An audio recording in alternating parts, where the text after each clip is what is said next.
Assalamualaikum warahmatullahi wabarakatuh. Di video ini saya akan menjelaskan tentang pandangan 5 tokoh ekonomi Indonesia dan perbedaan perekonomian Indonesia dari masa ke masa, dimulai dari masa kolonial, masa Orde Lama, Orde Baru, dan masa reformasi. Yang pertama adalah pandangan Muhammad Hatta. Muhammad Hatta adalah salah satu tokoh yang berperan dalam pendirian koperasi di Indonesia. Muhammad Hatta memiliki pandangan terhadap perekonomian Indonesia, juga pernah mengungkapkan ide ekonomi yang berdasarkan kerakyatan. Antara lain, dalam hal ekonomi dan sosial ada demokrasi, yakni keputusan mufakat rakyat yang sebanyak-banyaknya. Lalu untuk membangkitkan ekonomi kerakyatan itu, Hatta juga menyatakan bahwa koperasi adalah suatu alat yang efektif untuk membangun ekonomi kerakyatan. Yang kedua adalah pandangan oleh Sumitro Joyo Hadikusumo. Tokoh ekonomi Indonesia, Sumitro Joyo Hadikusumo dalam pidatonya di Amerika menegaskan bahwa sistem yang dicita-citakan adalah ekonomi semacam campuran, tetapi dalam proses perkembangan yang telah disepakati suatu bentuk ekonomi baru yang dinamakan sebagai sistem ekonomi Pancasila, yang di dalamnya mengandung unsur penting yang disebut demokrasi ekonomi. Yang ketiga adalah pandangan oleh Widjojo Nitisastro.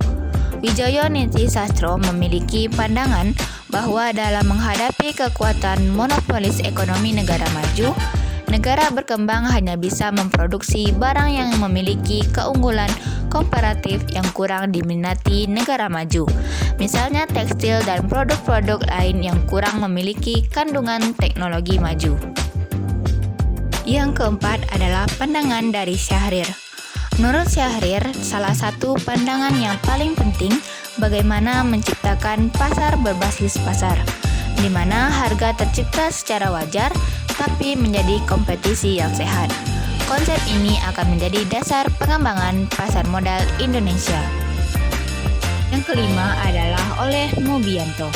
Menurut Mubianto dalam bukunya Sistem dan Moral Ekonomi Pancasila, ekonomi Pancasila dicirikan dengan roda perekonomian, moral dan sosial serta adanya kehendak kuat dari seluruh anggota masyarakat untuk mewujudkan kemerataan sosial ekonomi.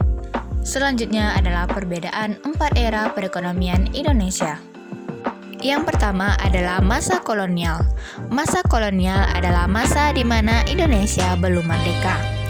Yang pertama masa penjajahan Portugis pada tahun 1509 hingga 1659. Yang kedua masa penjajahan Belanda tahun 1602 hingga 1942. Dan yang ketiga adalah masa penjajahan Jepang pada tahun 1942 hingga 1945. Masa penjajahan Portugis. Pada masa ini, bangsa Portugis merupakan bangsa Eropa pertama yang tiba di kepulauan untuk memperluas usaha misionaris Katolik Roma. Banyak perjanjian-perjanjian dengan kerajaan-kerajaan di Indonesia dilakukan untuk mendapatkan komoditi perdagangan rempah-rempah. Kemudian, masa penjajahan Belanda. Pada masa ini dilakukan dengan memanfaatkan perpecahan di antara kerajaan-kerajaan kecil yang telah menggantikan Majapahit. Kemudian dibentuknya VOC adalah salah satu kebijakan dalam bidang ekonomi yang dilakukan oleh Belanda. Dengan VOC tersebut, sengaja otoritas perdagangan dikuasai oleh Belanda. VOC benar-benar dibuat dalam rangka menguasai perdagangan, sehingga beberapa kewenangan dimilikinya, seperti mencetak uang, menyatakan perang damai, membuat angkatan bersenjata sendiri, dan membuat perjanjian dengan raja-raja. Selanjutnya adalah pada masa penjajahan Jepang. Kebijakan ekonomi pada zaman penjajahan Jepang terdiri dari 2, yakni perluasan area persawahan dan pengawasan pertanian dan perkebunan. Perluasan area persawahan. Setelah menduduki Indonesia, Jepang melihat bahwa produksi beras tidak akan mampu memenuhi kebutuhan. Oleh karena itu, perlu dilakukan perluasan areal persawahan guna meningkatkan produksi beras. Pelaksanaan pertanian diawasi secara ketat dengan tujuan untuk mengendalikan harga barang terutama beras. Pengawasan terhadap produksi perkebunan dilakukan secara ketat dan Jepang hanya mengizinkan 2 jenis tanaman perkebunan yaitu karet dan kina. Yang kedua adalah masa Orde Lama pada tahun 1945 hingga 1967. Dalam masa ini, perkembangan perekonomian dibagi dalam 3 masa, yaitu yang pertama masa kemerdekaan pada tahun 1945 hingga 1950. Yang kedua masa demokrasi liberal pada 1950 hingga 1957.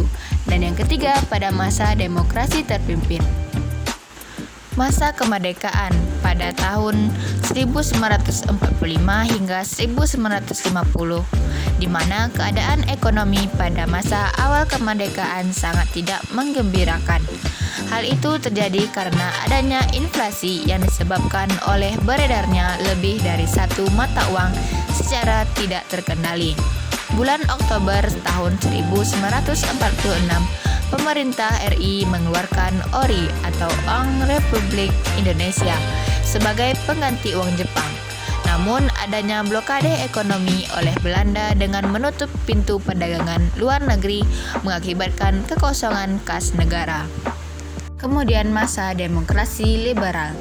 Pada masa ini, paham liberalisme mulai masuk dalam kebijakan perekonomian Indonesia. Ciri utama masa demokrasi liberal adalah sering bergantinya kabinet. Masa demokrasi terpimpin. Pada masa ini tidak menunjukkan kondisi perekonomian yang baik, justru berdampak pada adanya devaluasi, perlunya membentuk lembaga ekonomi, dan kegagalan dalam bidang moneter.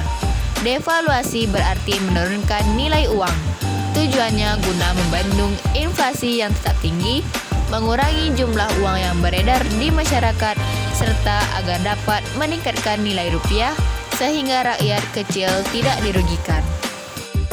Yang ketiga, masa Orde Baru tahun 1967 hingga 2008. Pada masa Orde Baru identik dengan masa pemerintahan Presiden Soeharto. Pada masa ini dikenal dengan beberapa tahapan pembangunan yang menjadi agendanya. Namun proses perjalanan Orde Baru juga penuh dengan dinamika. Pentingnya aspek pemerataan tampaknya disadari betul dalam masa itu, sehingga muncul istilah 8 jalur pemerataan sebagai basis kebijakan ekonominya. Kedelapan jalur tersebut adalah yang pertama kebutuhan pokok, yang kedua pendidikan dan kesehatan, yang ketiga pembagian pendapatan, yang keempat kesempatan kerja, yang kelima kesempatan berusaha, yang keenam partisipasi wanita dan generasi muda, yang ketujuh penyebaran pembangunan, yang kedelapan adalah peradilan. Yang terakhir adalah era reformasi. Dikutip dari Kompas.com bahwa pada masa era reformasi dimulai dari zaman kepresidenan B.J. Habibie. Pada masa ini dikenal dengan rezim transisi. Salah satu tantangan sekaligus pencapaiannya adalah pemulihan kondisi ekonomi dari pertumbuhan minus 13,13% pada 1998 menjadi 0,79% pada 1999. Habibie menerbitkan berbagai kebijakan keuangan dan moneter dan membawa perekonomian Indonesia ke masa kebangkitan. Selanjutnya, masa kepresidenan Gus Dur atau Abdurrahman Wahid yang terus mendongkrak pertumbuhan ekonomi pasca krisis 1998. Gus Dur menerapkan kebijakan desentralisasi fiskal dan otonomi daerah. Juga pemerintah membagi dana secara berimbang antara pusat dan daerah. Kemudian masa kepresidenan Megawati. Pada masa itu perekonomian Indonesia mulai terarah kembali dengan adanya perbaikan yang dilakukan pemerintah saat itu. yakni menjaga sektor perbankan lebih ketat hingga menerbitkan surat utang atau obligasi secara langsung. Setelah itu masa kepresidenan Susilo Bambang Yudhoyono atau SBY. Pada tahun 2011, ekonomi Indonesia tumbuh 6,49% dan berlanjut dengan pertumbuhan di atas 6% pada 2012. Terakhir adalah masa kepresidenan Joko Widodo. Pada masa ini, perekonomian mulai tumbuh dengan sangat pesat dan terjadi banyak perubahan sistem ekonomi pada awal ia menjabat sebagai presiden dan hingga sekarang ini. Itulah tadi penjelasan mengenai pandangan 5 tokoh ekonomi Indonesia dan perbedaan 4 masa perekonomian Indonesia. Sampai jumpa dan terima kasih.